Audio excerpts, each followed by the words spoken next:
Hello and welcome to Tokyo Inklings. My name is CY. You can find me at tokyostationpens.com or on Instagram at tokyostationpens and on Twitter at tokyostationmnh.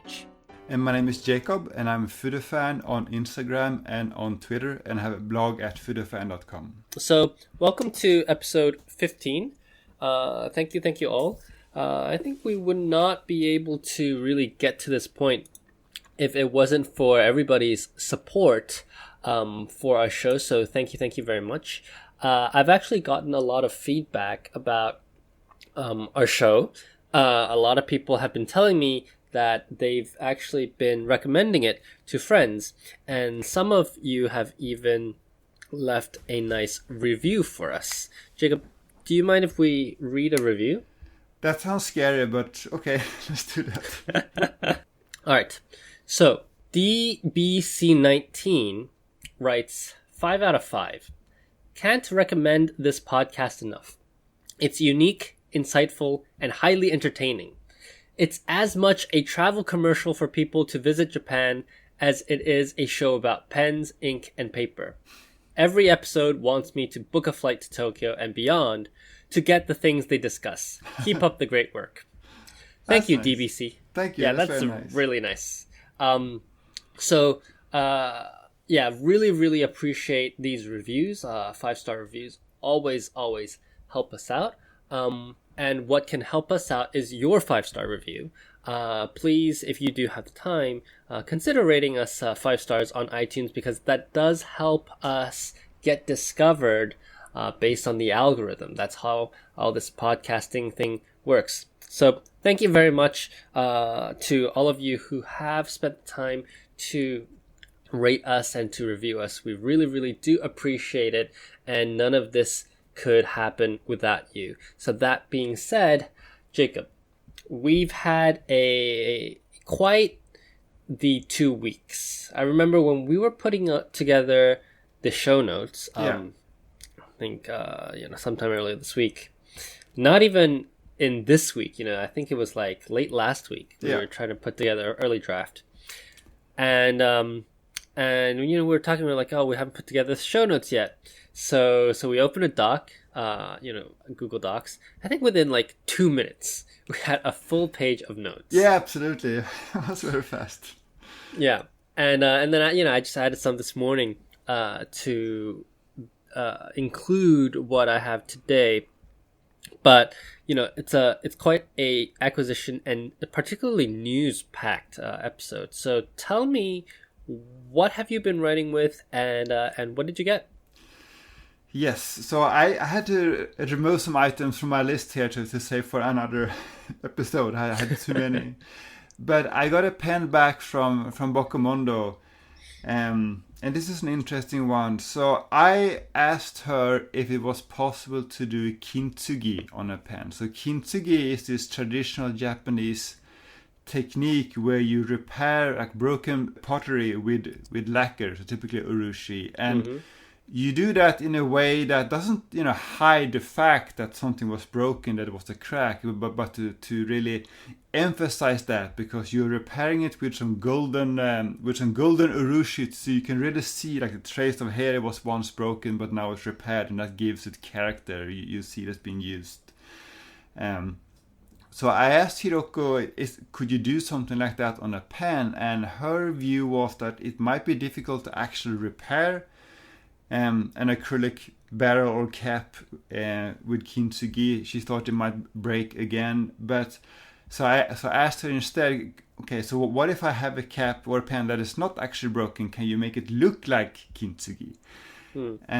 And so that's what she ended up doing. So this is a Mont Blanc 149 with a dark ishime textured finish. But then she made this that looks like cracks from urushi mixed with charcoal powder and with some gold dust. So it looks like there are a few cracks on the cap and on the barrel. It doesn't quite look like kintsugi, and the main reason is that I think the charcoal powder made it a little bit darker, but it's a very striking effect, and I love it. Yeah, so I affectionately call this the Yanagi pen. Ah, yeah. Um, I think the pen is really well done. I think Hiroko's Ishime Yeah. is very smooth, I think, to the touch, which is ironic. Obviously, it has a texture, Yeah. but it's polished in a way that it's very smooth. And I'll talk about that later as well. But I quite like it. I think she should add some falling leaf patterns Oh, to complete the Yanagi. That would be Yes. really, really funny. But yeah, beautiful pen nonetheless. She actually told me that she wasn't happy with it at first and she wanted to take it back and redo it. And I said, no, please don't do that. Please just give it to me as it is. Don't redo it. And Yeah, she does that, doesn't she? I mean, she'll Yeah. have some times where she thinks it's not really good enough, Yes. and then she'll offer to redo it. But most of the time, what she does is already pretty good. Yes. I can imagine a version 2 of this design with some more decoration. So let's see what happens in the future.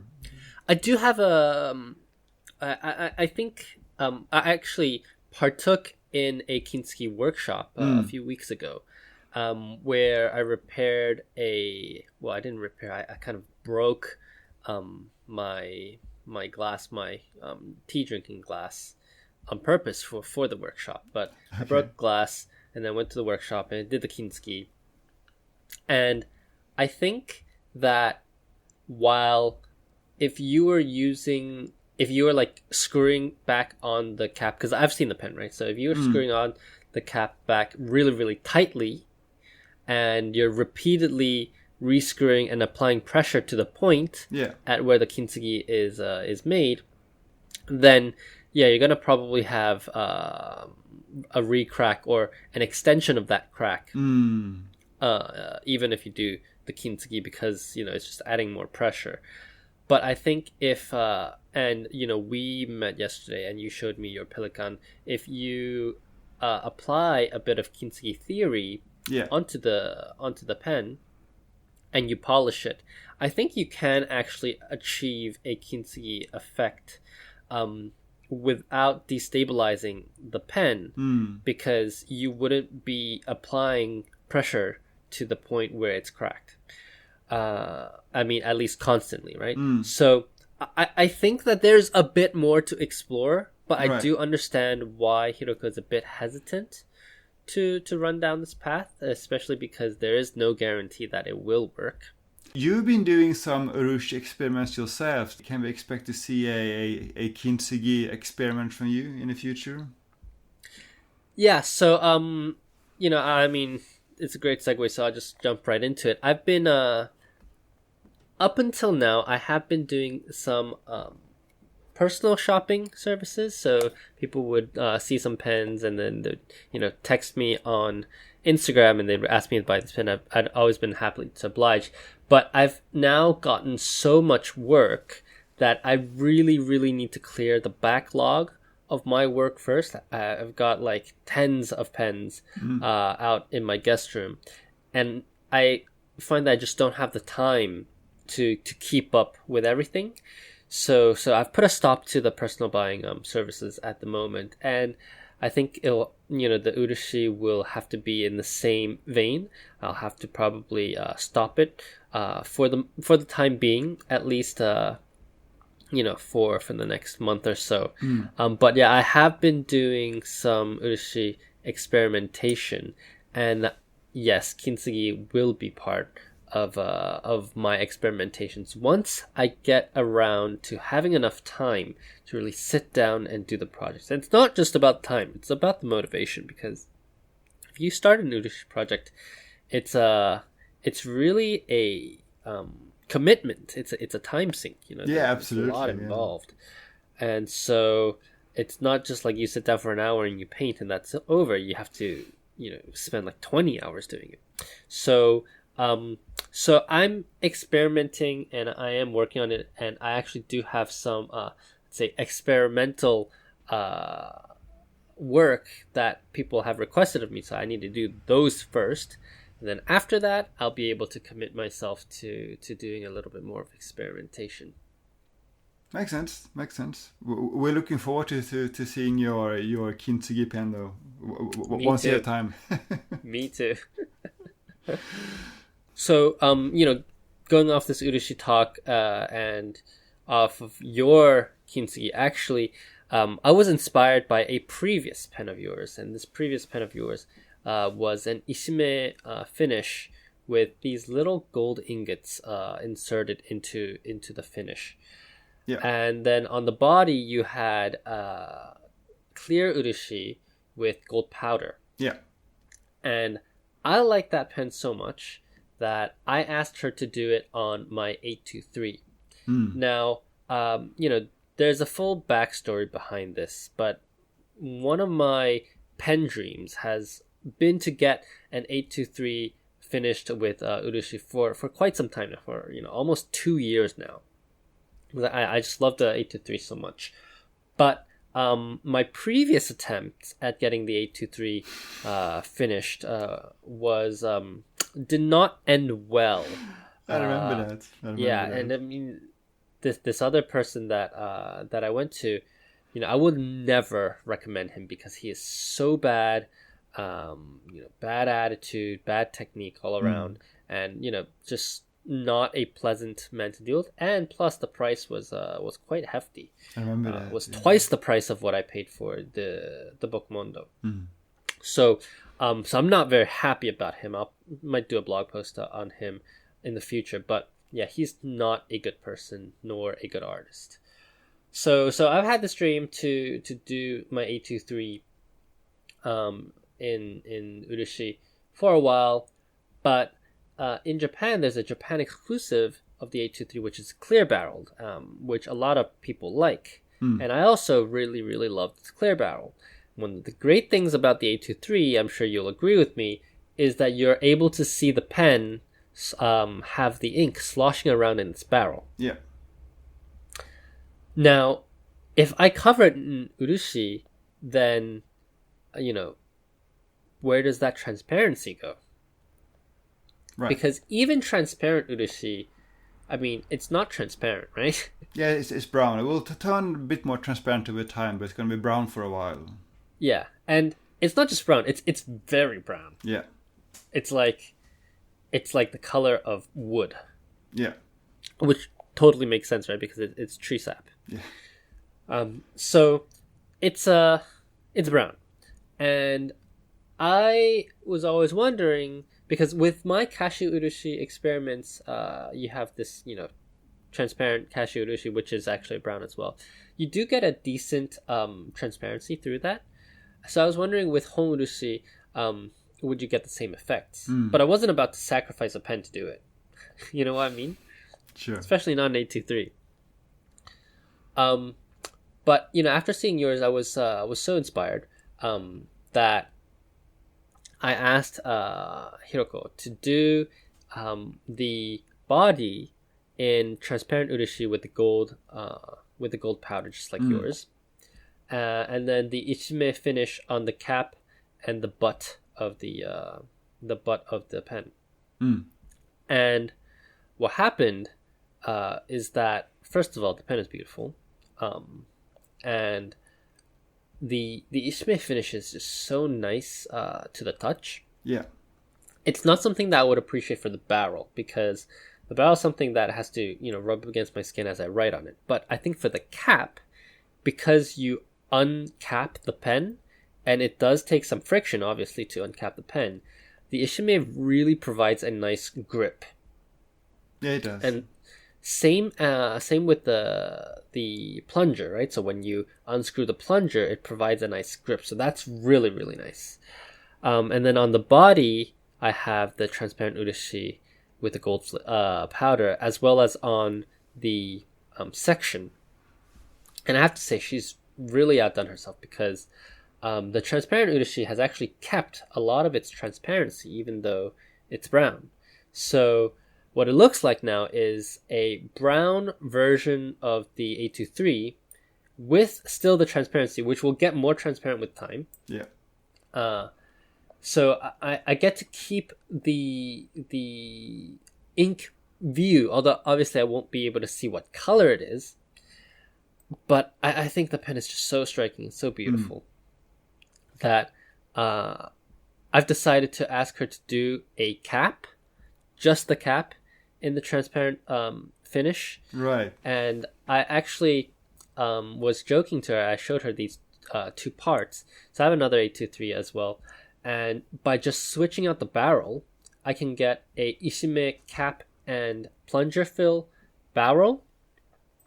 And I can have another 823 with the transparent urushi and the transparent urushi cap, which I think will be quite funny. I think, it's kind of like a 2-for-1 deal when you do these part switches. And, just based on how I feel, I think I'll switch the parts around. So I remember when you got the pen back, and because you immediately went to ink it up. So this was just after this Inkunuma event, right? We were all at the cafe, and the whole table was full of ink bottles because we had all bought so much ink, right? So you immediately went back to your seat and you inked it up, and then you were playing with it, seeing it sloshing around, and then you went around and showed it to everyone. Yeah, it's a fantastic pen. It is. It looks very, very good. I agree, and it will be interesting to see what's going to happen when it turns more transparent. It's a very, very, very striking design. Yeah, it's always a surprise, isn't it? Yes. Yeah, and what I like about the gold dust finish is that, I mean, sometimes there are imperfections in the urushi. We cannot hide this. And the dangerous thing about transparent urushi is sometimes, we don't wish for this, but sometimes there may be air bubbles. Yeah, of course. And I think gold dust, even if there is an air bubble here or there, because there's also gold dust, it's much harder to see. I haven't been able to detect any air bubbles in mine. But yeah, that's something that's quite interesting. So I've, inspired by that, I bought a bunch of gold dust for my experiments. Oh, really? Okay. Gold and silver dust, yeah. So we'll see. Looking forward to see the results. But yeah, what else did you buy that's not Bokumondoh? Well, so there's just one more pen that I wanted to talk about. So I got one of those like chubby balance style pens from Mercari for a very good price. So first of all, balance style, or like balansgata, is what we call these, round top pens. And this is the classic design. They usually have black with gold trims. And balance is usually used like in contrast to vest type of bestogata. At least Pilot calls the flat tops bestogata.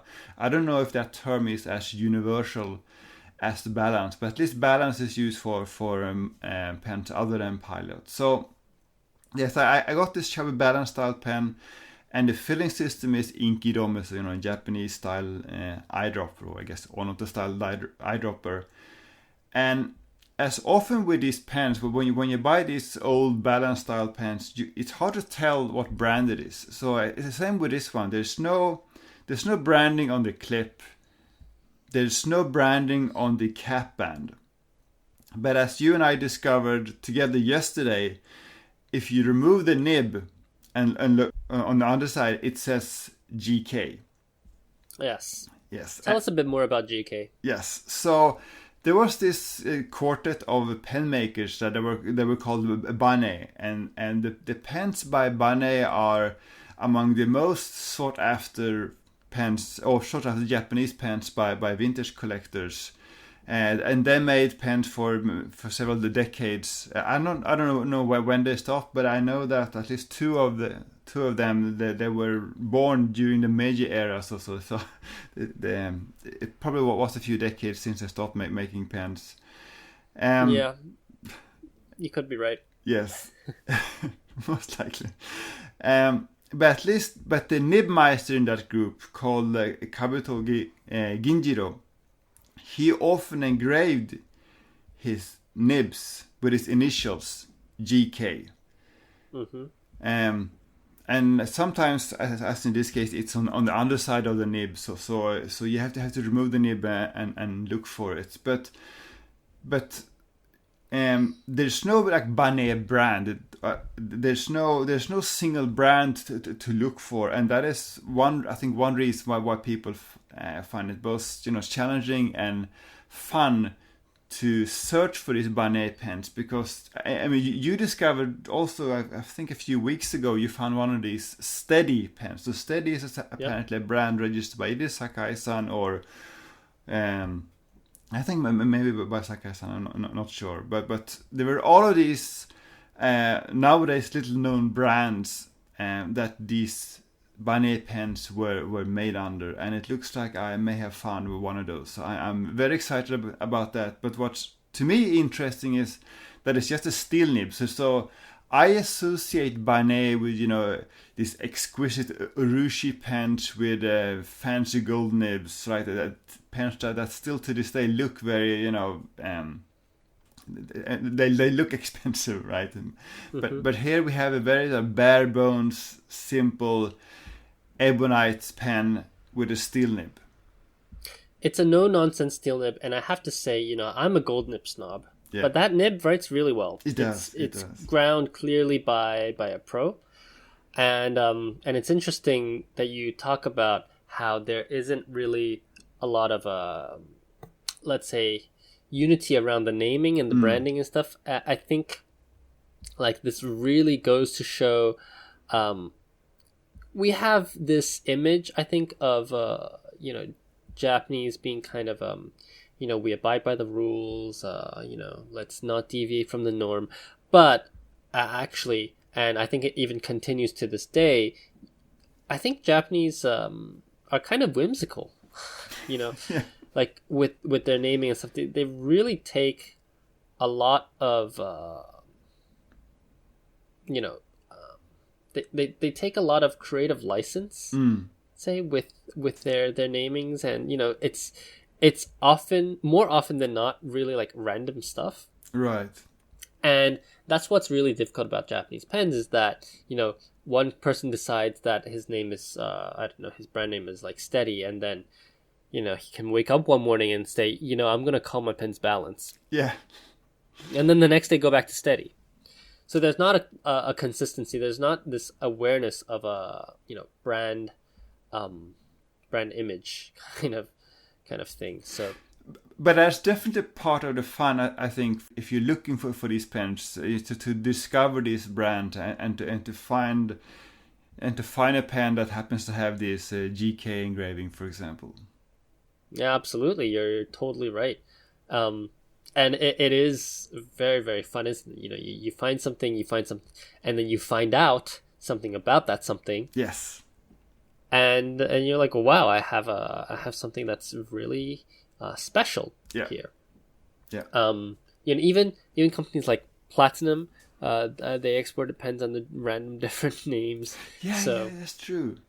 Yeah, but there was, I can't remember exactly the story, but I think there was some trademark issue in UK, right? So they could not use the Platinum name in UK, if I remember correctly. Yeah, and also, Pilot had the same thing, random different names. Right. So yeah, that's an interesting tidbit. Yeah. I think I mentioned that I got the Hobonichi last episode or 2 episodes ago. But yeah, I got a Hobonichi 5-year. Very excited to start that. Thanks to Koei, who really inspired me at Mirai Cat. Go check her out. But I fall into the dark side, Jacob. I fall into the dark side because I've been aware of this product for a while. I've been aware of this product, and I've wanted to get it, but I've so far resisted. But temptation broke me down last weekend. And that product is Traveler's Notebook. Traveler's, first of all, I got a Traveler's factory mask. By the way, best mask that I've been using. It's amazing. Right. I'm going to customize it with some ink. What? I'm probably going to drop some ink on it. Okay. To make it inky. Because I've got a spot of soy sauce on it when I was eating sushi the other day. So, why not? But Traveler's Notebook is a Japanese brand that I think deserves an episode all by itself. So we're not going to do it here.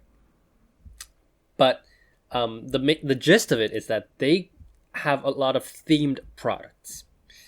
And they have a lot of stores. The idea is that you go and travel to those places and then you buy the stuff that's only available at that place that you travel to. So they have a store in Tokyo Station. And so they have a notebook which says, all aboard, get on Traveler's Train from Tokyo Station. And, given my handle, yeah, I just had to get it. I'm surprised it took you this long to get a Tokyo Station a notebook. You were there at the store yesterday, weren't you? Yeah, I wanted to, yeah. And you've seen this this product then. I mean, yes. It's so good. Yeah, it looks nice. It looks nice. And I think there are, at least as far as I know, there are at least two of these stores. Right? There's the Tokyo Station, as you mentioned. There's one in Nakameguro too. I'm not sure if there are any others. Yeah, there's one in Haneda. Oh, really? Okay. Yeah, Traveler's Factory. I think there's one in Narita too, but the big airports. But yeah, the thing that's been keeping me away from this is the size. Because it's kind of like a A5 mini size. It's like a A5 Slim. Yeah. And I use A5. So the sizing of the book really made me hesitate for a long while. But, I saw it. I was actually going there to buy the mask because the mask was much more interesting to me. And they've done a collaboration with Hoshino Resort with the really cute symbols that they have. And you apparently couldn't buy them at the Traveler's Factory stores. But, I went to get the mask and then I saw this cover and I said, you know what? I have to get it. The price is decent, like $30, $40. And, I broke down and I got it. So I'm the proud owner of a Traveler's Notebook now. Yeah. What refills did you get with it? So it actually comes with a standard refill, so I didn't know that. Which means obviously I got another refill. And I have the standard one, and then the other one I have is this yellow cover. It's called a Stamp Note. Yeah. And it's a collaboration with Keibunsha. And what I've done with it is I've filled the back with the stamps. They have these stamps at the shop, so I filled that. But I have two refills in here right now. I don't know what I'm gonna do with them, to be honest. The paper is not my favorite, to be honest, even though they're, I think, owned by the same company as Midori. But the paper isn't my absolute favorite. But nonetheless, I think it's a very, very great product. I think I'll try to journal a bit in this, but who knows? Or do some technical drawing on this. Sounds good. And I think also, I know that there are these Traveler's Notebook refills, at least passport size, probably also the big ones that are... I don't think it says Tomoe River, but it seems to be Tomoe River. There's this thin paper, right? Yeah, I don't think it would be Tomoe Rivers because they're owned by Designfill, so it wouldn't make sense to use a competitor's product. But I'm sure that there are companies who are making Tomoe River refills. I've seen that too. But I remember I got one of those thin paper refills before in passport size, and I don't think it is so. So Midori's parent company is Designfield, right? And they have their own like Tomoe River-like paper called DP, which isn't quite the same in terms of shading and sheen. It dries a bit faster. It's not quite the same in terms of shading and sheen. I don't think, and it feels a bit different. I don't think these passport refills are DP paper, so it might be worth doing an experiment and see if we can figure out what paper it is. Yeah. And And so I'm looking at jetpens.com right now, and their number 13 Traveler's Notebook lightweight paper. That one, yeah. So JetPens claims that it is Tomoe River. So that's what they claim. But as far as I see on the packaging, it doesn't seem to be the case. I mean, Goulet Pens also has a 68 GSM Tomoe River lined Traveler's Notebook insert. Right. So maybe they do. Maybe they do, and I'm totally wrong, and that's absolutely a possibility. But nonetheless, they've got a bunch of papers. Yeah. That you can use. Yeah, maybe this lightweight paper is Tomoe River.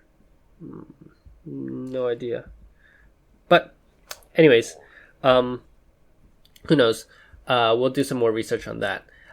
Getting into the news, though. The news is, I think there's very specifically interesting to you, Pen, on this. And we had a good laugh about this. Tell us about the new Swedish-inspired release from Bungabox. Right, so Bungabox has released a new pen. It's sort of a dark blue pen with some raden. The name of it, at least if you read the English name, it says Mangata, but it's actually the Swedish word Mångata, which means like a moon's reflection on water. Yeah. And that's what the design of the barrel it's meant to look like. So you have these moon reflection. Mm-hmm. But the thing is, if the Swedish, I mean, the way you write it in Swedish it's not the way Bungabox writes it. So there's a circle above the A, and that changes the meaning. That's how we get Mångata. So I'm not going to try to pronounce the two words, but tell us what each of these words mean. If you read it the way Bungabox writes it, then you get the word that doesn't actually exist, but it would mean a street for men. So man, a man, and gata means street. So instead of moon reflection on water, you get a street for men. Excellent. So I haven't seen the pen. I've ordered 2 of them. I haven't seen them yet. I'll need to see them. What I'm not concerned about what Bungabox calls this pen. Right. I'm concerned that they have it on the cap band. Because if they don't have it on cap band and you're just talking about it, it's fine. But if they have it on the cap band, then it will be immortalized on the pen as the Street for Men pen, which is absolutely hilarious. Absolutely hilarious. But the pen itself is beautiful. Yes, I think it is. We cannot deny this. The pen itself is beautiful and done on a they collaborate with Wajima artists, but it's done in such a way where they have this like black urushi broken up. Yes. So I think it's not like fully covered. So they must be using some kind of masking method. Very I'm curious about that because it looks like you have some kind of base in what's probably like black urushi, right? And then it looks like this blue above it, and then you have these inlaid raden pieces in the blue, right? But then after that you have carved, or maybe you matched, as you say. There's some similarities to Karanuri, except that in Karanuri you have more sort of round like holes, right? I wonder if the actual pen is urushi because I don't think it is. Yeah. So it looks like it's only like part of the barrel is urushi, and so the cap might not have any urushi at all, right? Well, the finial has urushi because it's done in a silver and transparent urushi. Right. But it's a Prophet 21, so it's not a Pro Gear, which I think is an interesting choice. We haven't had one of these urushi kind of Prophet 21s recently. But now I'm looking at the pen, and you may be right. It might be a black-based pen with blue urushi rather than a blue-based pen with black urushi, because I'm looking at the the Raden now, Right. because on the Prophet 21, you can't really. I think a lot of people don't notice until it's said to them, but there's actually this recess where the cap goes in and screws in onto the section, right? There's a little part that's a bit thinner than the rest of the barrel. Right. And if you urushi that part, you won't be able to close the pen. I know because I've tried. Of course you have. So that's why I thought it wasn't urushi, but maybe it is. So we'll have to see. I will get my hands on one of these on Thursday. So we'll see how that goes. But yeah, I've got two, and I need to check it out because it's very, very interesting and very, very beautiful. But I have a huge complaint, Jacob. Okay. Well, a huge complaint, and I told you about this last time we met, which was yesterday. I don't understand for the life of me why they choose to spend so much time marketing this pen. So they've got, let me check, 1, 2, 3, 4, 5 posts about this pen. Yes.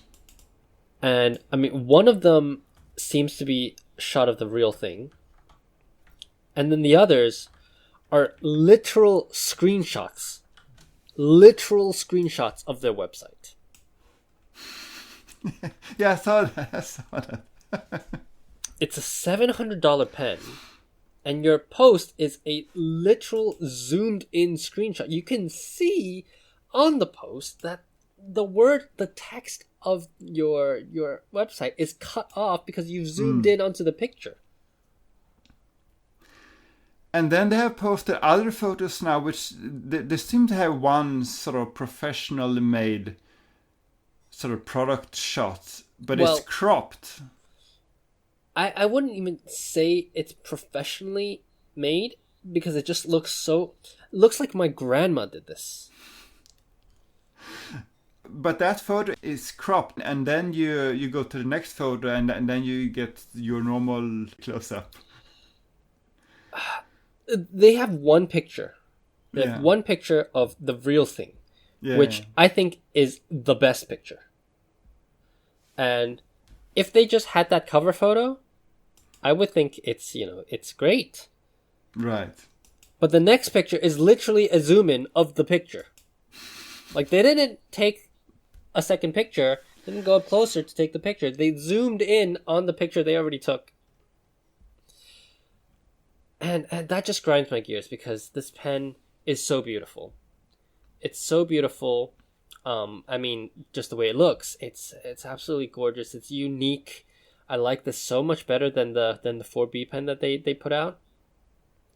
And if they had just done a little bit more effort in the photography of it, I mean, I think this pen deserves a better picture, don't you? They clearly asked someone to take, as you say, at least one somewhat semi-professional made photo, right? So they have some material, and the way they're using that material seems a bit questionable to me. Yeah. They have the moon kind of a backdrop, and then they have these, like, let's say quote unquote professional photos done probably by a photo studio. And I'm happy that they did that, but that's not enough. Mm-hmm. It's not enough. It's probably good enough if you're just running the retail store, but if you have an online presence, it's got to be a bit more. And you know what? They've done really great product shots before. I can see right below in the feed, right, the Bunbox Zodiac series that they have, right beneath it. It's beautiful. This pen circle thing that they have with the nibs all out in a circle, those ones are fantastic. So I know they can, right? I know they can because they've also done at least some of these pictures of the Sanctuary Blue and the Matsana Blue, they're great as well. It's just, I think at the end of the day, what it is, it's a lost opportunity. To me, it looks like they are so eager to get these posts out and to tell the world about these pens that they couldn't quite wait until they get all the material in order. Yeah. And I think that, Boombox is such a unique shop. And, don't get me wrong, I love Boombox. I think that they are doing things that are really, really interesting. Sometimes I don't like the prices of Boombox, but that's just the Boombox price. So, what are you going to do about that? But, I like what they're doing. I like that they push the envelope. I enjoy Boombox. Boombox is a great store. I go, once every few weeks. It's right across from my office. I like Boombox. I think that not just Boombox, all the shops in Japan need to do better in terms of their social media presence and their digital presence overall. Especially, we see that a lot of the consumers of these products are very, photo conscious, style conscious Instagrammers. Like, I think if you look at Bichori, that's that is your audience. And look at his feed; it's all so clean, so beautiful, and even like this is a store based in Japan. Cute things from Japan. I think a lot of our listeners will probably know this account. Their product shots are fantastic. Yeah. And the owners, I believe, are in the same age range as the shop people at Bunga Box. So, I think Hobonichi, it's so well done, but I think when it comes to fountain pen, either there's not the skill in the industry to do it, or there's not the consciousness. I don't know which one it is, but there's a big opportunity that if you just invest a bit more in the marketing, you have huge returns. Yeah, and it seems to be so common. So this is definitely not a Bangbox thing. I'm thinking about like Nagasawa. I'm thinking about Kobayashi, Usagiya, Penn's Alley, Penny Message, Bungo no Mori. Most of them have really bad Instagram feeds with just potato camera photos. There are a few that do it well. Pentanote is one of the exceptions. Oh yeah, Pentanote is really, really good. Yeah. But, talking about these potato quality stuff, I mean, Darrow from Musubi takes all his product pictures with an iPhone. So you can do this. Sure. I think there's a science to it, and we might have to have a little chat about your photography techniques, because you're a great product photographer. I think they should just hire you, to be honest. And I'm sure if you get to see the new releases in advance, right? Is that something that you'd be willing to do? Do product photography for the retailers? Yeah, I'll have to think about that. Okay, so we'll have to have a discussion about this. But it can be done. My point is, it can be done, and and it's just a wasted opportunity. But Kobayashi. Speaking of Kobayashi and product shots, I think Kobayashi is one of the better ones, and they have they're not perfect, but they're one of the better ones, and they have released a very interesting new product. Yes. They have released what they call the Kawasemi C. Yes. So they have a pen, and it's called the Kawasemi F, and that is a Sailor Rialo, and it's based off of their Kawasemi ink, which when I see it, I see Hisui, but they call it Kawasemi. Yes, it's this tealish ink, and Kawasemi, Hisui, whatever you want to call it, it means jade. So I think the color is quite nice. But doesn't this also mean like a kingfisher, the bird? I wonder what they're going with right. with this, because this is not a word that I learned in school, so Right. my knowledge of it comes from my knowledge of kanji. But yeah, it does mean kingfisher as well. And now that I'm looking it up, yeah, so kingfisher, jade. Yeah, maybe you're right. Maybe it's talking about the kingfisher feathers. So yeah, that would make more sense actually. So kingfisher, and it's this teal color. Yeah.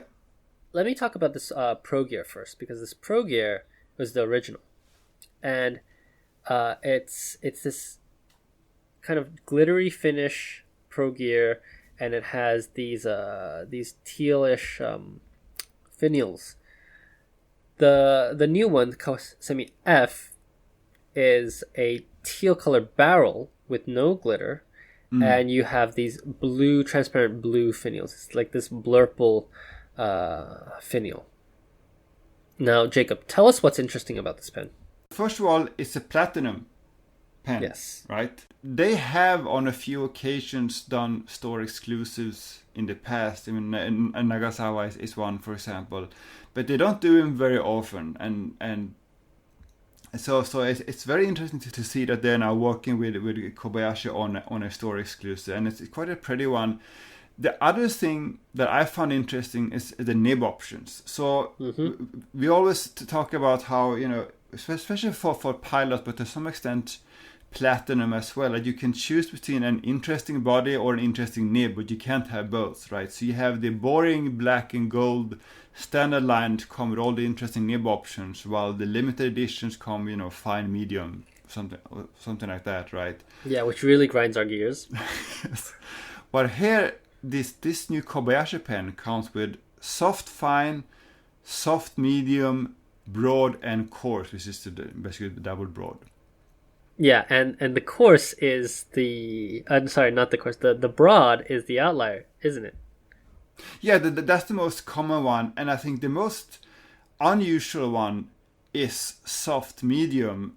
We talked about that when we talked about Shion and Rocca, because one of the reasons why the Rocca was so popular in Japan was that it was one of the few platinum models released in Japan that came with a soft medium nib, which otherwise is more of a Nakaya exclusive, right? So here somehow Kobayashi has managed to get platinum to offer them a pen with a soft medium nib, and not even Morrison has managed to do that in the past. And I mean, he's close friends with the Platinum's CEO, right?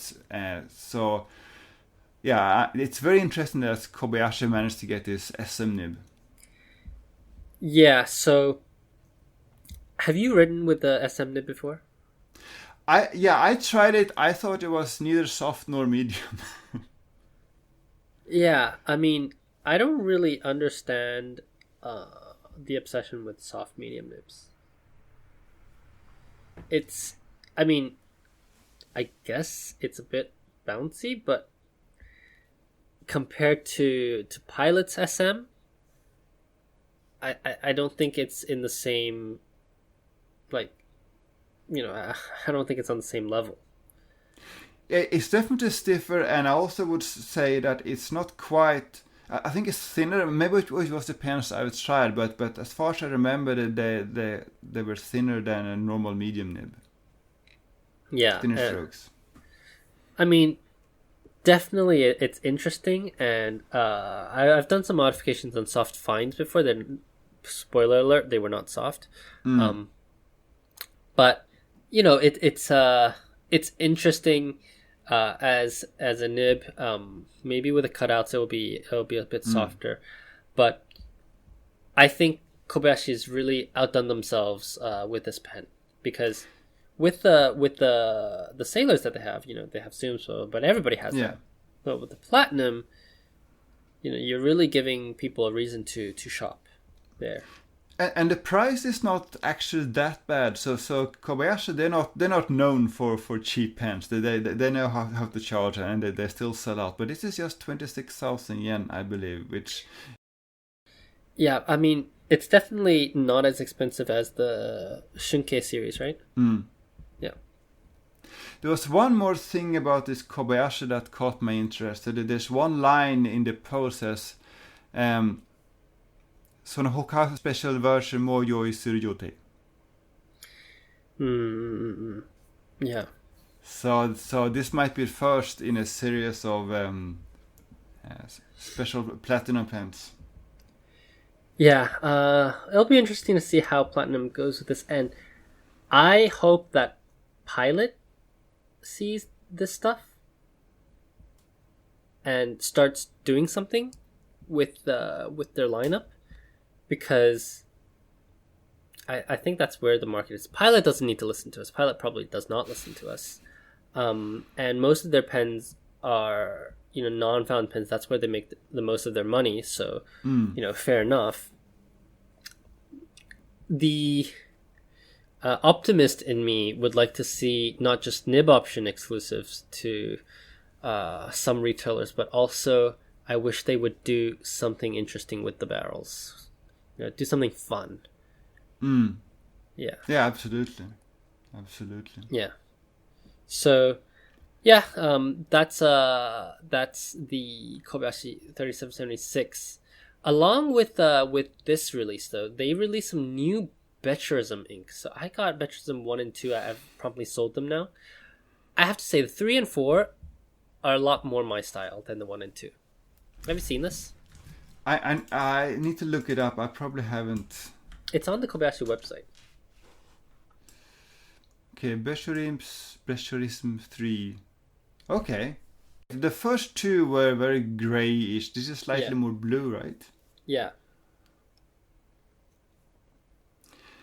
And it's, I think this is really, I mean, obviously, Betchery, he knows what kind of colors are popular, and we always talk about these light pastel colored desaturated inks. This is spot on. I mean, this is gonna sell out immediately.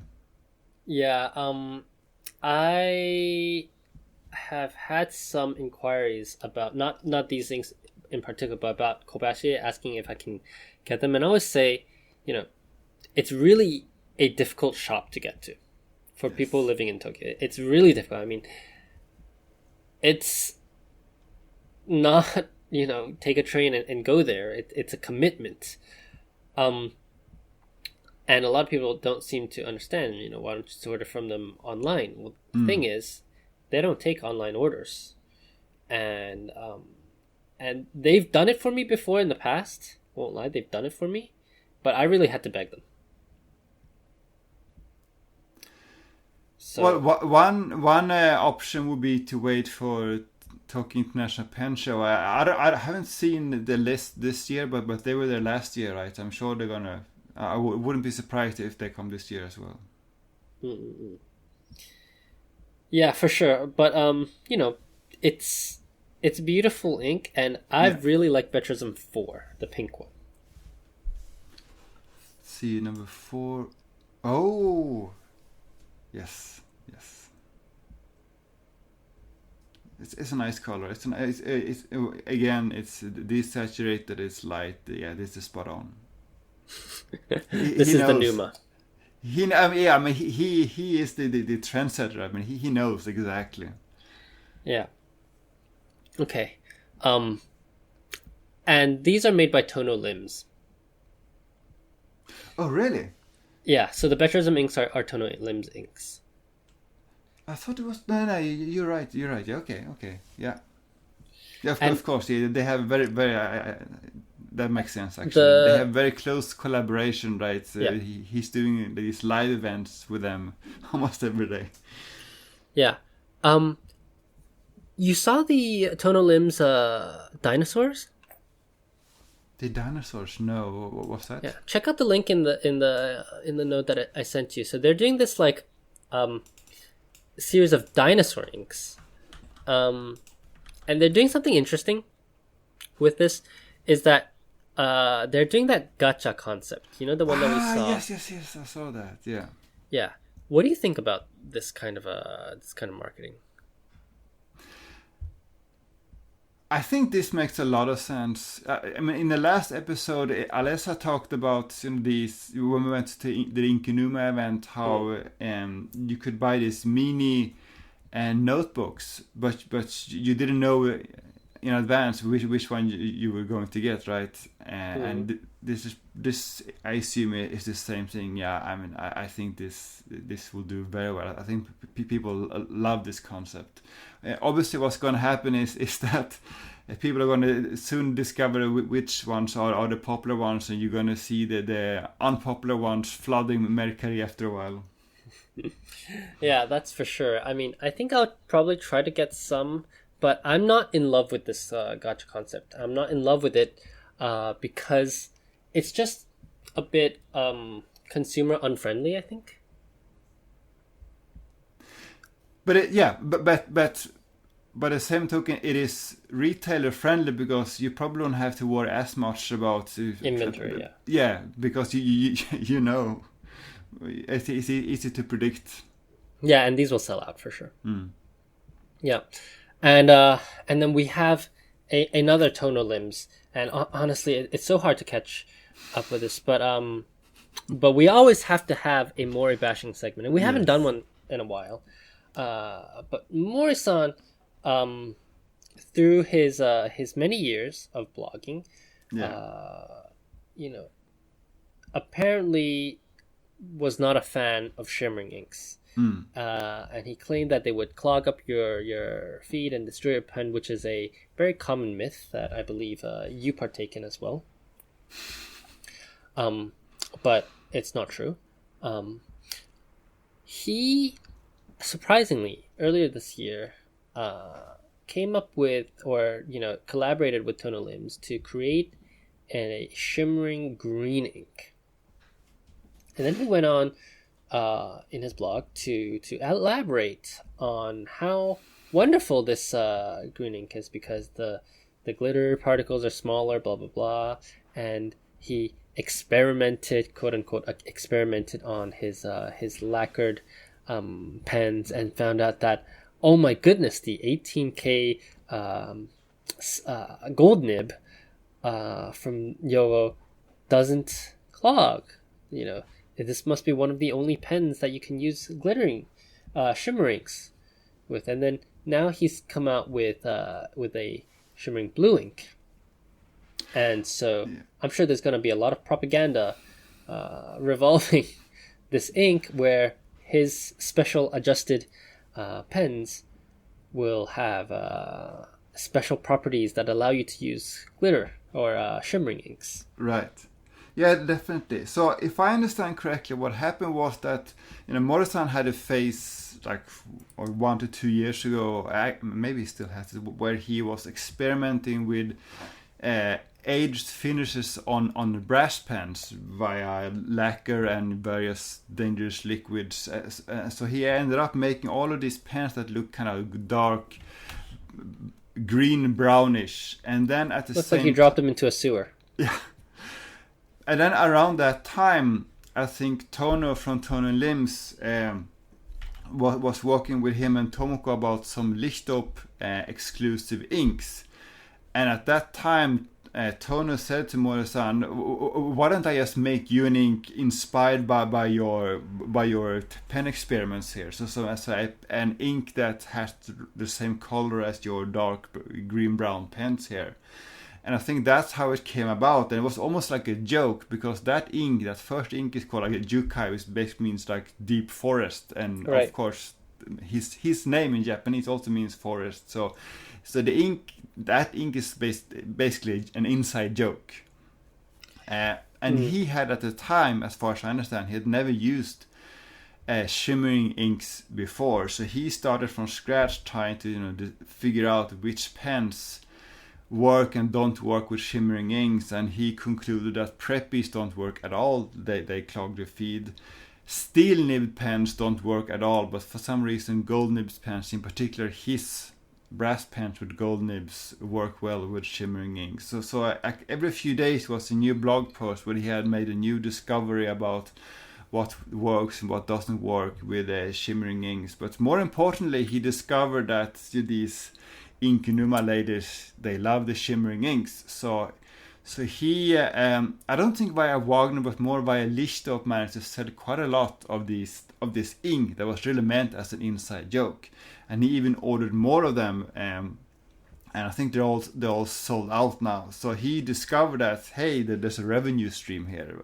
Even though I'm not using shimmering inks myself, clearly I can sell them not to the Wagner Oyajis, but to these Inkunuma ladies that come to Lichtop to get colorful pens and nib grinds. So because he discovered this revenue stream, he worked with Tono Limbs on a follow-up ink, and this follow-up ink now is Shinkai, which is sort of dark blue black ink with like silver shimmer.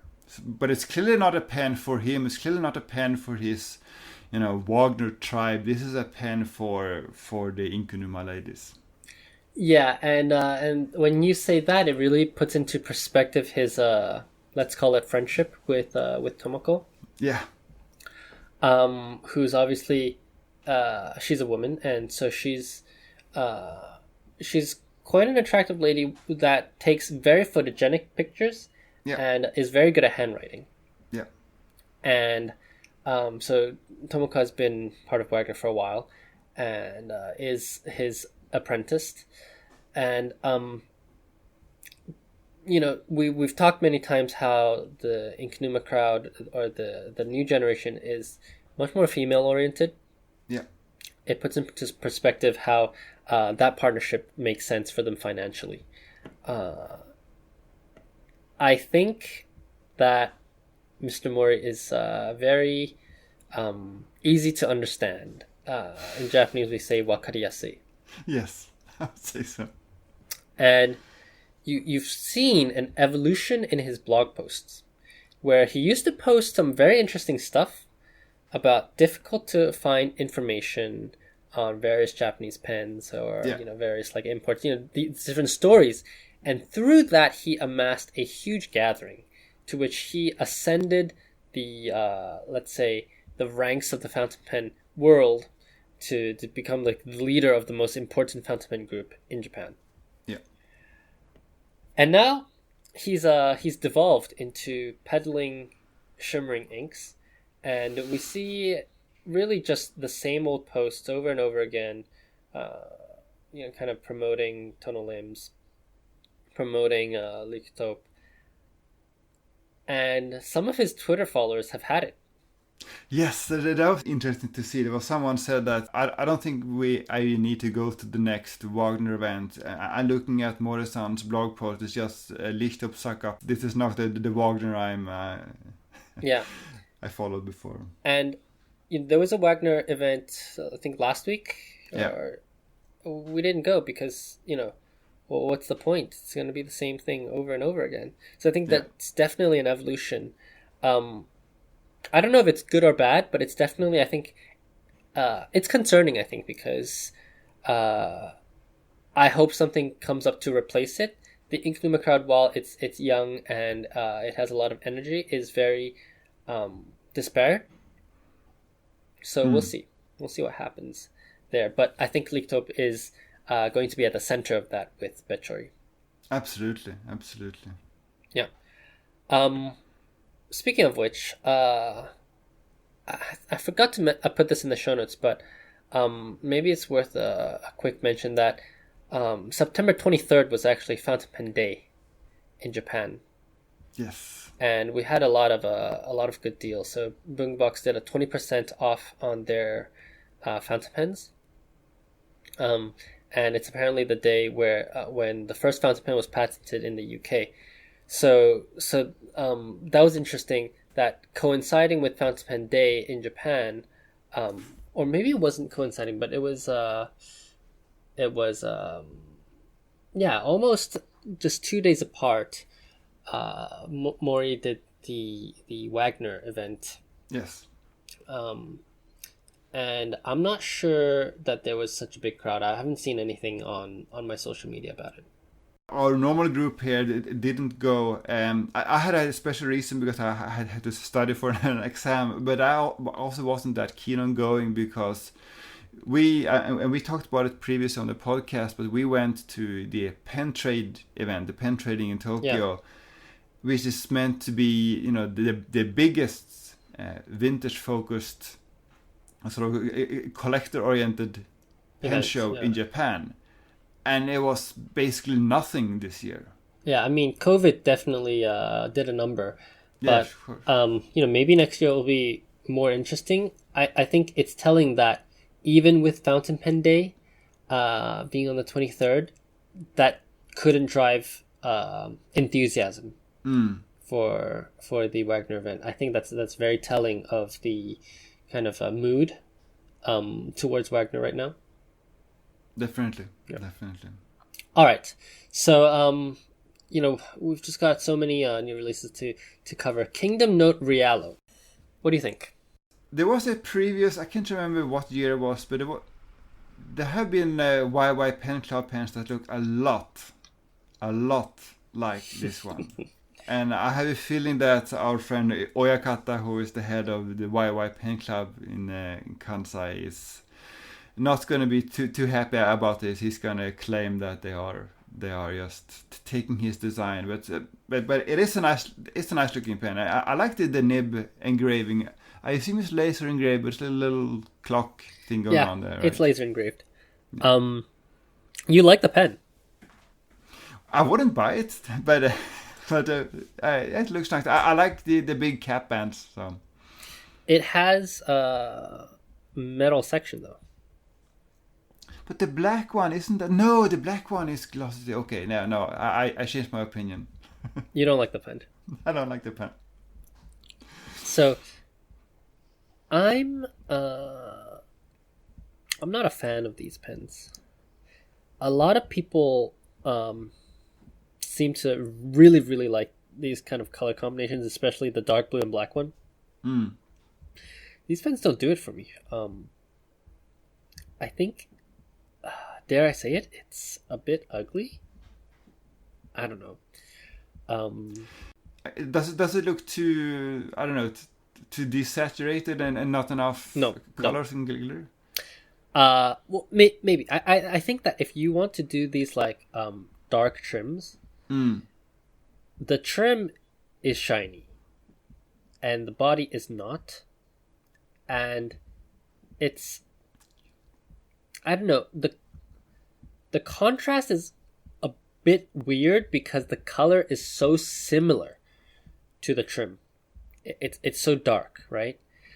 But it's not dark enough to be like a stealth pen. So I think if they did it in matte black, I'd be like, yes, that's a pen for me. But that they did it in this like matte navy color,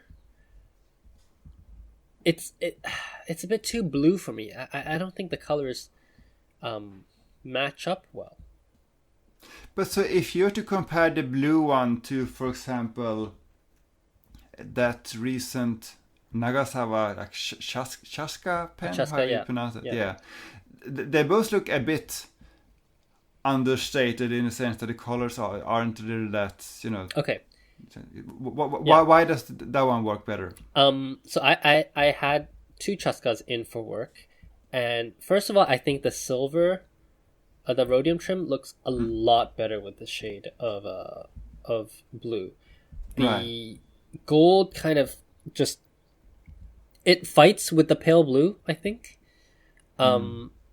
Maybe if it had a non-metal section, it would work better. But I think there's a bit of a clash that's, especially with a thick cap band, it's almost too aggressive for such a kind of forget-me-not blue. Like this pale blue. I think it's very, very aggressive. So that's one thing. The second thing I think is that the Chaska is not matte, and it actually has very, very subtle glitter in it, and that works really, really well with the clip and the caps and everything. So I particularly like the Chaska. This one is just matte. The nib is interesting, but I think it's also a lot more expensive because of the metal section. It's almost $600 at retail price. If you ask me to spend $600 on this or on 2 Mont Blanc 149s, or a Montblanc 149 and then send it off to Hiroko for a custom. I think the choice is clear. Right, but I wonder if the price has something to do with Sailor themselves raising prices, because I remember we had a discussion a few days ago about the standard Sailor Realo, and that one is now listed for 35,000 yen plus tax in Japan, which I think is definitely more than it was before. So prices seem to have gone up. That is true, but I wouldn't price this pen at almost double. Right. It's just I understand it has the metal section, which I think is actually a detracting factor. I don't know. It doesn't speak to me. I have one of these black ones which I'll be sending to the States soon. And I think the most interesting thing is the clock on the nib. Right.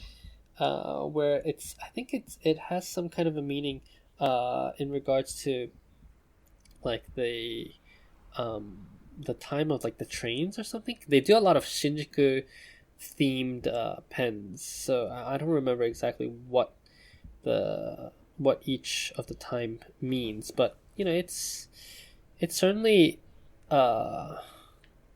people do ask about this pen. Yeah, there's the Shinjuku thing there. They also had Shinjuku themed inks, right? Yeah. So this is sort of a Tokai version of Gotoji inks. You have to come to Tokyo. Yeah. I actually really like those Shinjuku inks. I think I'll try to get some eventually. But yeah, I mean, regarding this pen, it doesn't do it for me. So what does it for a lot of people is the Shishikura Autumn pen, and we talked about the moonlit cherry blossoms, the Tsukiyozakura, with Quay quite a while back. It was released in, I think, February or something, March. I don't really remember, but way back when, pre-COVID times, the good old days. But she's now done in the next series of her sparkling pens. She's now done this autumn pen, and I have to say, the spring pen I didn't really see spring. This autumn pen I see autumn. And there's even some Momiji leaves on the nib. Yeah, so it's this transparent yellow cap with a lot of thick glitter in it. That's what she's really known for. Rhodium trim, which I think works a lot better with the pen, and then red burgundy-ish body with some more subtle glitter in it, and then the finials are this kind of, I wouldn't say it's a custardy yellow. Surprisingly, it works very, very well, and I have 2 of these in my guest house, but it's very nice. It's a very nice pen. Yeah, I think the socks, as Quay calls them, I would have preferred a different color, something other than yellow. But other than that, the pen does look nice. I really like, and that's the same with the spring pen. I really like the nib engraving. I think that's almost my favorite part of it, and it can be hard to tell from her photos. Going back to what we said about Japanese retailers and their online photography, kind of hard to tell from the photo here. But yeah, you're right. There seems to be some glitter on the burgundy barrel. Yeah, there definitely is. I mean, it's in. If you go down a bit in her feet, there's a picture with the blanks.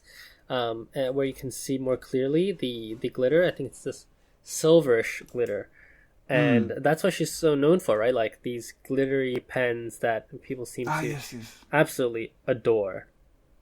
And it's fantastic. Actually, it's really good. How much is this one? I think it's like 44,000. I don't really remember. I just remember that a lot of money of mine was spent that day. Do you think I'm sure it was. Do you think the metal section works here? I think it does. Okay. I think the meadow section works here because it's a lot more subtle than the Kingdom Note ones. I think that the choice of rhodium trim here is great. Actually, I would have preferred this. I would have preferred the Sakura one, the spring one, to be rhodium trim, and this one in gold, if anything. But I think rhodium still works really well here. What this pen does for me is that it really evokes a sense of autumn with the momiji, with the autumn leaves, and the silver trim is the hint of winter that's gonna come. Okay, I can see that. Yeah. Okay. Now, I asked her if she was going to do a summer and winter pen too. Yeah. And she said probably next year. Okay. Something to look forward to. So I'm sure I'll be getting more of those soon, but I mean, definitely her pens are some of the most exciting sailors. I just consider myself lucky that I don't like CC pens, so right. Convertifill doesn't do it for me. But yeah.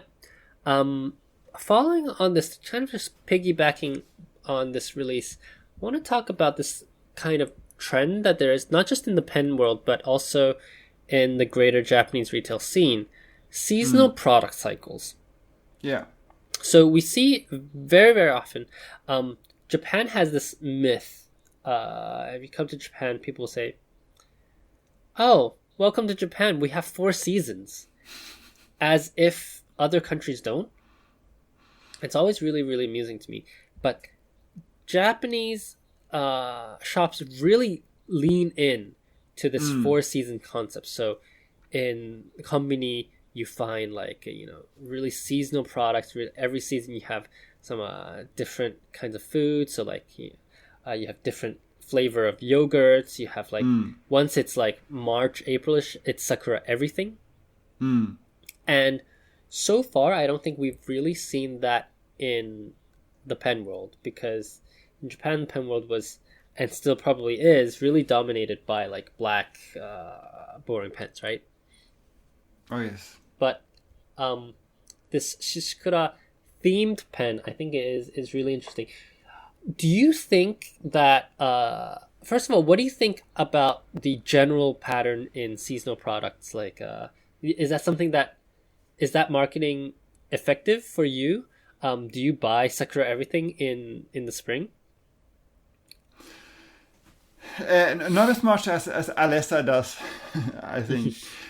but out of the four seasons, I think Sakura, or spring and Sakura in particular, is sort of elevated above the others, because it's not just summer is coming, but it's also that is when the new school year starts. It's also when they start with the new financial year. So Sakura is graduating ceremonies and new joiners ceremonies. It is the start of your new life. Yeah. Right. And I think that gives it special meaning. So you have these photos of people under the cherry trees in their uniforms, about to start their new job, or about to enter the university that they have spent so much time studying for. And so it's a very, very special time of year in Japan. So it's obvious that you have a lot of sort of products around this time. But autumn and momiji is also not quite as much, but the autumn leaves in October, November is also a very, very, very special time. It's possibly the most beautiful time of year in Japan. So it's also it's also a time when it's said in Japan that's when you're most likely to get fat, because that's when you have all the best food is available in autumn, right? Yeah, I think autumn is really, really cool, and I really want to go see Kyoto in the autumn. I mean, I've been to Kyoto for more than 20 times. I've never gone to see the momiji, so that's something that I really, really want to do. I think Sakura is the most let's say they call it insta buy here, so insta friendly. I think, but all the seasons have something really, really cool. So summer is the kakigori, so the shaved ice. You know, autumn is like I don't know, my image is like kuri and you know, better weather basically. Winter you have the oden, and so there's a very strong image associated with each season. And a lot of it is very visual as well. The visual aspect is very important to the marketing of seasons here. I think that following these seasonal product cycles as they do in food is probably a bit too much for pens.